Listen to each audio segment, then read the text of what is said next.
Today, I propose the renaming of the Abuja National Stadium henceforth. It will be called Moshood Abiola National Stadium. Changing the name of the Abuja Stadium to Moshood Abiola National Stadium was government's way of honoring the late MKO Abiola for his contributions to sports development in Nigeria. During his lifetime, Abiola showed admirable love and support for sports and supervised Abiola Babes, one of the most flamboyant football club sides in the country's history. You remember I followed the team to play their match against Nchanga Rangers. We got to Lusaka. We were told by the NFA that the match would be played in Lusaka. We struggled there on the eve of the match to be told that we'll be playing in Nchanga. I had to beg for a flight to hire to charter an F-27, fly us to Ndola at 10:30 at night, hired a bus from Ndola to take us to through Kitwe to Nchanga, only to find that the bus driver was drunk. So I drove the bus myself for 3.5 hours. Technically, he's good too. He was good because he follows the players. He used to go and watch the matches, encourage them. In a situation where he could not go, his wife would be there. So those are the motivations the boys were having, you know. And he planned with the players, you know. He knows the players very well. His pep talk was fantastic, you know. He talks like a coach, you know. Former Super Eagles player Friday Ekpo and ex-Flying Eagles midfielder Tajuddin Disu have sweet memories of the times they spent at Abiola Babes. He was a father, a mentor, who can encourage you to do so many things you want to do for yourself. Not only football, every aspect of life. He even sent people to schools in the US if you want to. And he gave them scholarship, and we went there and came back. What was your most memorable moment at Abiola Babes? I think it was 85. We were in the group of dead, as they call it. Abiola Babes, IICC Shooting Stars of Ibadan, Club 50 of Sokoto, Stationary Stores of Lagos. When those 4 teams were grouped in the same group, and one team will qualify to come to the national team. I will remember that year, and I will remember how we went all the way to go and win the Challenge Cup. It was fun. And as Nigeria celebrates Democracy Day, sports lovers such as these men are hoping that the legacies of those who worked so hard to get it will be preserved. Austin Konakwan, Channels Television News. All right, we have a special guest in the studio. It's a special day. It's Democracy Day. It's June 12. We have DG Omotoyibo of Sports Vision. He's right here in the studio. Good morning. It's good to have you here. Good morning, Cece. Finally, I got here. Thank you. Fantastic. It's great to have you on this very special day. Indeed, for someone who's been there and done it, been around, lived the experiences. I think it's just very, very apt. And I'll just dive straight into it. You've seen the reports, and a lot of former players are recounting the experiences, the experience of playing for Abiola Babes. And I was a young star when Abiola Babe was in its full pomp, so I didn't really know much, but I've read about them, and I've concluded that the management did it the best in terms of player welfare. Am I far You know, this, the clip brought back, I was talking to Austin before we came in. The clip brought back great memories for me. I grew up in Ibadan. Okay. And in 1986, I was in the final year at the University of Ibadan. And I was president of the Rotary Club. And the president of the Rotary Club was also the chairman of the Oyo State Football Association. His name is Engineer Remi Asuni. He's a big brother, big uncle. So he used to give me 3 match day tickets, state box tickets, and there was Laurentiis, and there was Shooting Stars. He used to give me 3 match day tickets to go and watch the games. So my friends used to hustle for the other 2, you know, and you would go to the stadiums. I think Abiola Babes was one of the only teams that came and defeated Laurentiis United, if I remember correctly, in Ibadan, all that period. And you would go to the stadiums, and the stadiums were packed. You know, Liberty Stadium is about 30,000, 40,000. It was always packed full. And Abiola Babes, you would know, Abiola Babes, I think Laurentiis United were privately owned. and they were so well run. Leventis United particularly also had Mr. Mastrodos. You might know about him, who was running it. Abiola, you could see, you heard the interview, you heard all the things he did, you know. And there was commitment, there was passion. And the players enjoyed the benefits. A cousin of mine played for Abiola, Shegun Agbayawa. I wasn't one of the big players, but I know that at the time, Chief Abiola bought him a car. He was in school, he was in ABU's area, he came to play and all of that. He was just in school and he just made him comfortable. Wow. So then the passion was across board, the administrators, the players, the fans. It was great fun. Nigerian football had great fun then. And you would see from these guys, I was talking to Austin as well, a lot of them were picked from the school system. A lot of these players went to school. A lot of them were picked from Principals Cup competitions and all of that. So you find out that their generation, most of them were a bit media savvy because and well-spoken. Well-spoken. I mean, look at Chief Shegun Agbayawa, I mean, look at Adoke and Mr. Maka. You know, so I think somewhere down the line, we missed the boat in terms of trying to divorce education and sports. Both should actually go hand in hand because at the end of your career, if you have an education, you have something to fall back on. That's what we're seeing these days. Most footballers don't have anything to fall back on. 2-3 years after, the money dries up. And it becomes a very difficult situation. Charity case. Abiola was a fantastic, locally well-run club. Chief Abiola had passion. You could see that he drove for 3.5 hours with his own team because the driver was drunk and all of that. And he was always there. He always listened. And the team did. When I was in camp, another story, when I was in camp, there was a semi-final, I think it was between Leventis United and Wyoming. Semi-final of the Challenge Cup. I think it was 86, 87, thereabouts. And I wanted to go and watch the match, and the whole place where the other was capped, I had to hang on the window ledge. Where we peek at the, you know, that's how much, and you were talking about university graduates who are in camp watching a local league match. Who does that these days? I don't. I mean, it doesn't happen. Okay, I mean, we still need to reflect on this more. But then before that, I mean, Nigeria, how many years since democracy and all, the pains, the gains of sports, have we actually achieved something? Because we are going somewhere concerning where do we miss the lines, where you have, you know, league players coming from the school system. For me, honestly, I think it's unfortunate that for a country that is racked by, we have to be honest, racked by a lot of tribal and political divisions at the moment. And I think it's gotten worse over the past few years. The only thing that we agree on, the only thing that tends to unify us is sports. But somehow, successive governments have not deemed it fit to turn sports into like a national treasure. We don't have a museum, for instance. We don't have a sports museum. We don't have a football or sports museum. We don't have anything that honors our heroes. Stories came out in the past 1 week. People were talking about Trevin Keshi, unfortunately, Trevin Keshi and Shaibu Amodu, who passed around this time 4 years ago. We do not tell our stories. I have young people who are like 18, 19, who never watched the Super Eagles of 94, who never watched the Atlanta 96 Olympics, who never saw Choma Ajunwa win a gold medal. But here we are, when we watch TV, a lot of people know Jesse Owens. Jesse Owens ran in 1936. We need to tell our stories in the sporting sphere.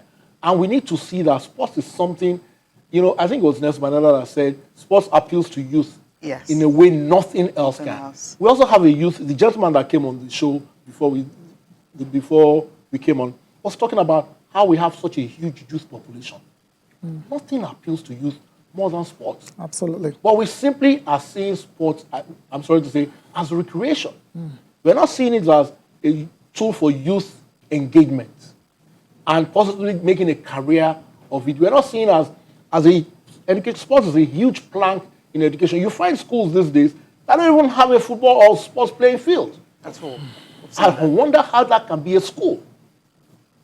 Because without sports, I'm sorry, your education is not complete back in the day. But now it was all about computers, laptops, and all of that. Recreation is important. The kids have to get out there. They have to burn the adrenaline. They have to burn the energy. Sports provides a perfect platform. But we've kind of ignored it and we put it to the back burner and we feel, and then anytime we do it, it's always football. it's always Super Eagles. It becomes It's always more Super like Eagles. If your professional child or level. my son or your daughter is talented in any other sport, God help them. If they will get any platform to Survival express is themselves. difficult. All right, we're talking about Abiola Babes. One of their former captains, I'm talking about Tony Ayila, actually reflect on, you mentioned some of the things he did, even buying a car, for someone you know very well. And he had something to say concerning when he was playing at Abiola Babes and the many things the man did, which everyone should, model after. Abiola Babes, it was a tremendous love. Tremendous love. He took us, the players, as if we were his children. Sometimes he will invite us to his house, dine and wine with us. And you see, one thing with him is that each time they serve us food, he will not have his own plate.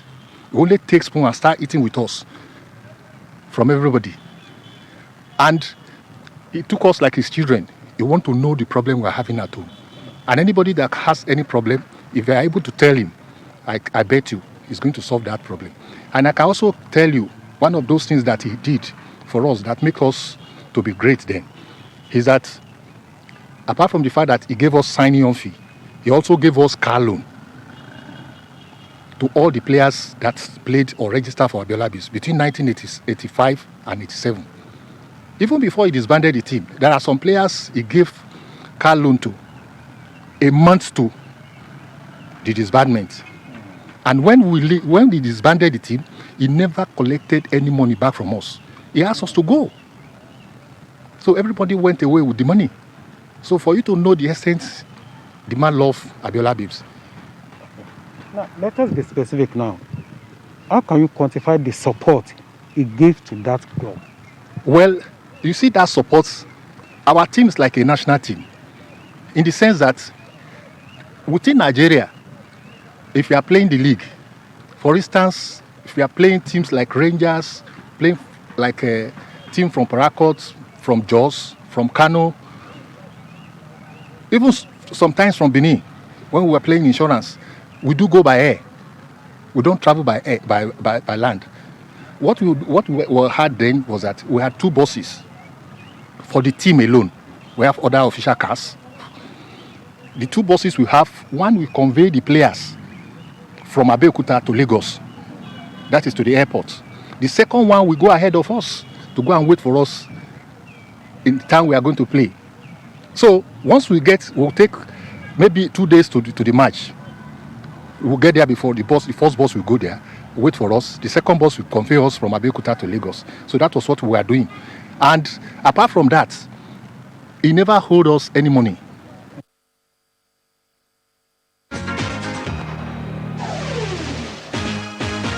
Welcome back. We'll just wrap up on this democracy day and how sports can get better. I mean, you were trying to explain that, at that time we had it good. But right now, if you're looking at sport, then and after, I mean... Is it worse off now? Is it worse off? Well, I think it's worse off because we're not paying attention to it. We do not see it as something that can... We're not seeing it for what it is. We're just seeing it for it's something like that. Even when it comes to appointments in some states, they will just say, okay, this man looks young, let him go and handle sports. Sorry, but that's the way it was done in some places, I know. So the thing is that we don't seem to realize what sports can do for our youth. We don't seem to realize what it can do for us as a country. We simply do not seem to realize it. Go to Brazil, and football alone, the amount of money they generate from just selling players abroad, it's structured, it's properly well run. I was in Spain in November, La Liga Business School. I went a 1-week program there. And La Liga contributes 2% to Spain's GDP. All these countries, that's why they're in a rush to get their sports back, because there's a contribution. In our own case, why would you get the sports back? It's not contributing to anything. The governments are in dire straits right now trying to keep the people healthy. So sports is not even on the priority list, and you can't blame them for that because we have not built it up. I have a theory, though, about, especially football, about how we missed the point. It's a double-edged sword. I feel that in '94, when we qualified for the World Cup, and our players started moving abroad, I think that the eyes of the fans and the administrators just followed them to Europe. And we left, and we forgot about Home. People were not going. Finidi was playing in Ajax. Kanu went on to Arsenal. Amokachi was playing. All of them were. Amonike was in. All of them were playing, and in that eagerness, that joy that our players are now mixing with the best, we took our eyes off the ball locally. I think that's where we missed it. Okay. And even the administrators, everybody now, if we're talking about a player, if he's playing on the local scene, and it still happens, nobody reckons with him. Of course. So it can be better because the possibilities are endless. The possibilities are still there. It's a catchment segment of society, the young people, everybody likes to do one sport or the other. And it even has health benefits for the entire population. Absolutely. This lockdown showed us how important it was for you to be able to go out and exercise and be active. So I think we just need to realize what it can do for us as a country. Right now, we're just paying lip service. Interesting. Just to add, apart from football, you said already, other sports as well. So you have to say pre-democracy was where Nigeria is at best at sporting moments, apart from football as well. So was it that there were like certain structures and policies in place then? There were structures in place. Okay. Because then, I feel education and sports were together. All right. You're talking about athletics. There's hardly any world-renowned athlete, local or international, who didn't go to school. Yes. You go to basketball, there's hardly any world-renowned basketballer who didn't go to school. Most of them actually got to the US on scholarship. Most of these guys that were interviewed, Tonya Ilaz, the Abiola-based guys, a lot of them went over to America the track and field stars as on well. football scholarships. The track and field stars, a lot of Nigerians in those days went on, and we did so well in the Olympics at that time. Yeah. So I think at some point we just did not. I don't know whether to say we just did not Is bother. it the democracy that actually killed the whole system? Because it's looking it's ironic because democracy is supposed to be like, make for it you better. to get commensurate benefit from sports, Okay. you have to invest. You have to put structures in place, sustainability projects over a long period of time. Probably in the short term, 5, in the long term, 10, 15 years. We're not ready for long term things. I don't think we are. We want the here and the now. So sports, I think, for the politicians, sports was not a big deal. With all due respect, was not a big deal. Under the military, sports got a better deal because the military has a fair understanding of sports because they had sports teams themselves. And I think it just got to a point where it was not a priority. How can you license a school? How can you license a school that doesn't have a playing ground? Field. Yeah.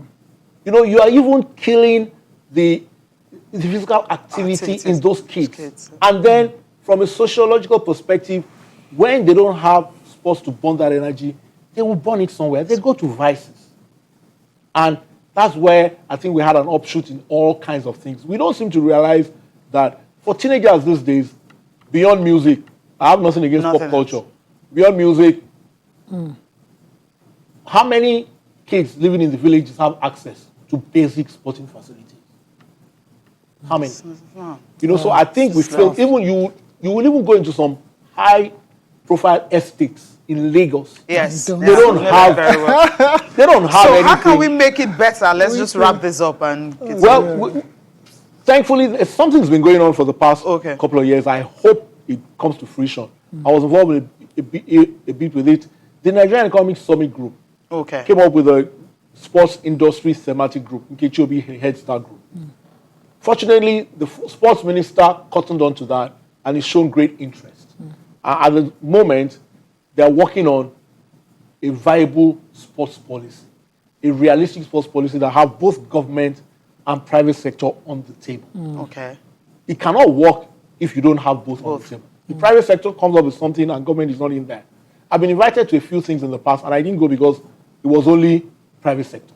If you don't have government on the table, if you don't have decision makers on the table, realizing, for instance, make sports activity compulsory in the primary schools. If you make Lagos State, let's say Lagos State has let's say Lagos State has 10 million children in primary school, and you make sure that all of them are involved in sports activity embedded in by law, by the educational policy.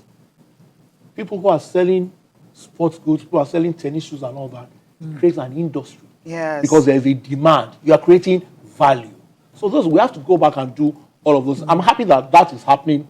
I pray that it comes to fruition. Amen. I pray that because it's a different way of thinking. And I have to commend the minister. He had a full grasp of ideas.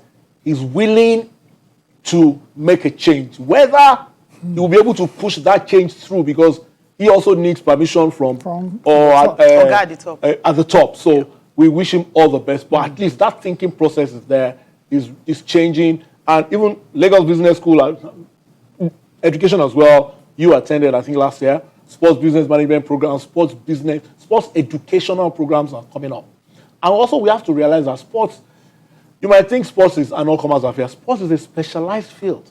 Absolutely. It is not an all-comers affair. Yeah, and you have to put people in place who are fit for purpose, who can actually deliver on what they need to do. So it's not been good, but never late than never. I'm happy with the minister's initiative with the NESG and the sports industry is happening. Let's hope that comes to fruition and maybe we'll herald a change for sports. All right, then. So the process is to kickstart the sporting revival in Nigeria. It's ongoing. Okay. We pray it succeed. Okay. Then. Amen. That's what we're praying for. All right, let's leave democracy and just quickly talk about the return of sports. If you're waiting that we're going to see it very soon, it's going to take a long while, and that's what Boss Mustafa is telling us this morning. Sporting activities, channels did ask whether sporting activities can resume. Well, like the Premier League and the rest, I'm not sure we are excited about opening up for sporting activities, knowing fully well that sporting activities in our country, particularly the game of soccer, attracts large crowd.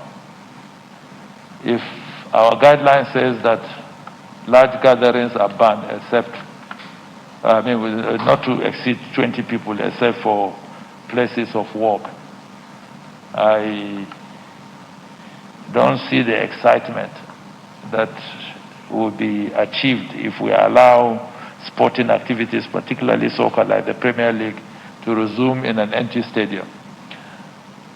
A lot of the European countries where these games are big businesses have started looking at the prospect of returning to the pitches. But they are doing it in a deliberate and a very, very slow-paced manner. And most countries are saying that when they finally resume, it will be teams playing in empty stadia or stadiums. We will get there too. But for now, we are concerned with the few activities that we have allowed to resume. And we've given ourselves 1 month within which to do a thorough assessment and see how we fare.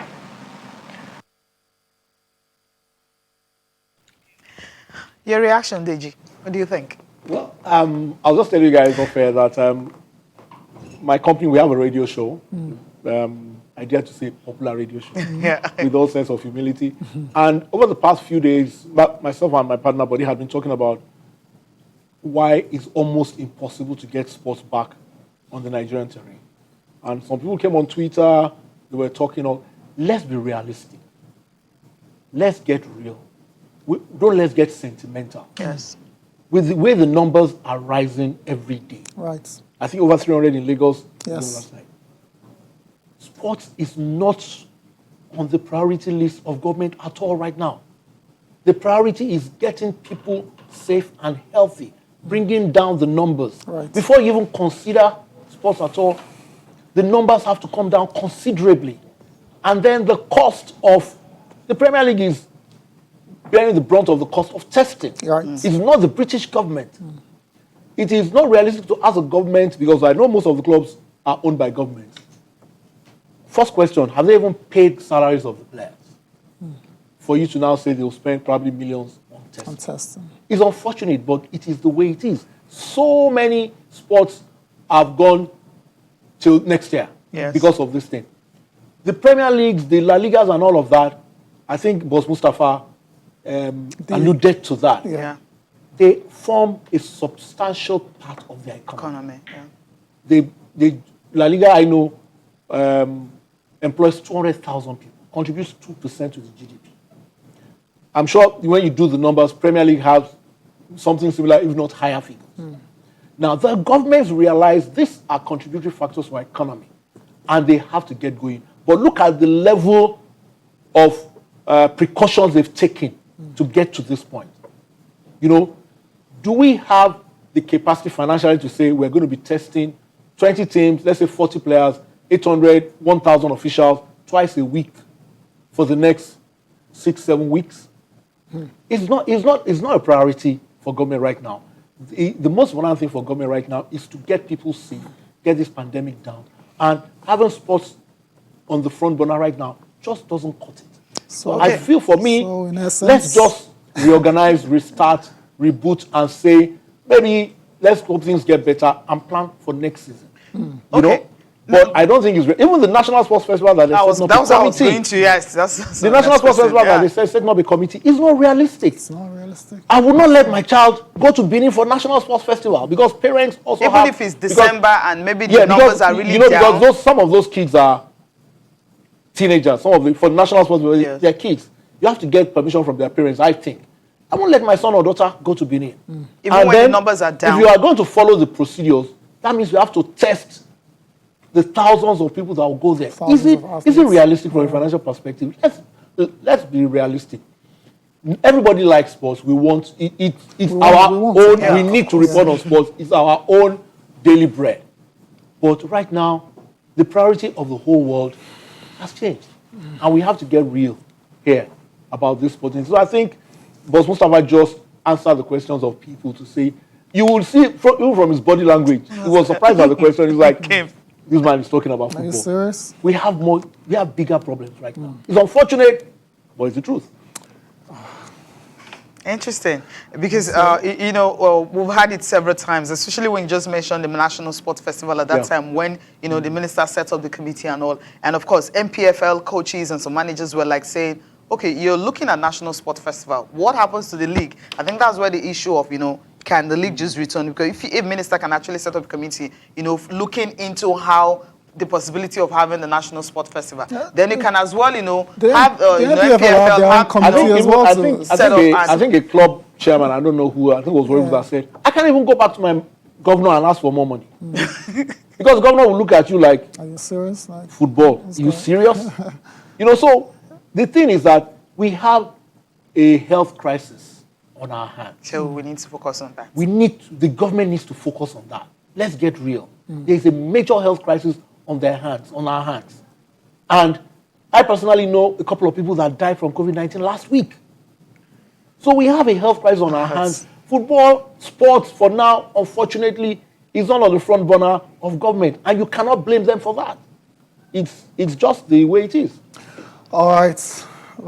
Very interesting indeed. It seems it's inevitable that cancellation of sports altogether in Nigeria, but we're still waiting for official confirmation. So if the numbers go down considerably, you can even start thinking of it. But the way the numbers are rising, you can't even think of it. Last night's Lagos got me headache. All right, then let's move on with the show now, Cecilia. And